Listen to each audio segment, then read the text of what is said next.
আসসালামু আলাইকুম রহমতুল্লাহ। কি শুরু হলো সারা বাংলাদেশে। গাজীপুরে গণপিটুনি, জাতীয় নাগরিক পার্টি যারা একসময় সমন্বয়ক ছিল বা বৈষম্য বিরোধী ছাত্র আন্দোলন, এরা আবার পাটপুট নিতে গিয়েছে, নিতে গেলে তাদেরকে গণপিটুনি দিয়েছে। চট্টগ্রামে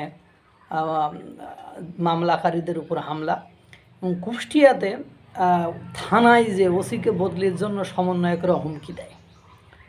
পরবর্তীতে তারা যখন রাস্তায় বের হয় তাদেরকে জনগণের মধ্যে ধরা হয়।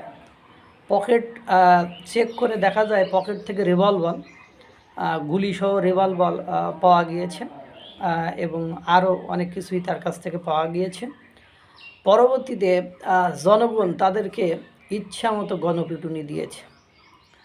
মানে সমন্বয়করা মানে কার শক্তিতে, কোন মানে আওয়াজে, কোন পাওয়ারে এরকম সাহসিকতা দেখাচ্ছে, এটাও কিন্তু একটা ভাবার বিষয়। যদি সরকার তাদের এগেনস্টে গুরুত্বপূর্ণ কোনো পদক্ষেপ নিত বা কঠিন বা কঠোর কোনো পদক্ষেপ নিত, আমার জানা মতে তারা এই ধরনের সাহস পেত না। তারা একে হুমকি তাকে ধামকি, এই যে একের পর এক করতেছে আর বিভিন্ন জায়গায় পিটানি খাচ্ছে, এটা দেখতেও তো খারাপ লাগে। আপনারা জানেন এই যে বিভিন্ন জায়গায় এখন বর্তমান সময়ে যে নিয়োগ বাণিজ্য, সাদাবাজি, তারপরে মামলা বাণিজ্য, এগুলো যে হচ্ছে, এগুলো সব সমন্বয়ক, বৈষম্য বিরোধী ছাত্র আন্দোলন, জাতীয় নাগরিক কমিটি, এখন বর্তমান সময়ে এসে এগুলো সব জাতীয় নাগরিক পার্টি এরাই করেছে।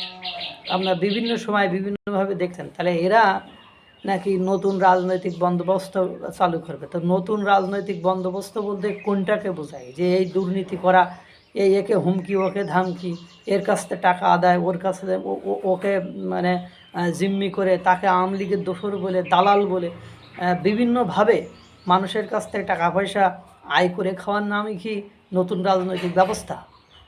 আল্লাহই ভালো জানে কি ঘটে।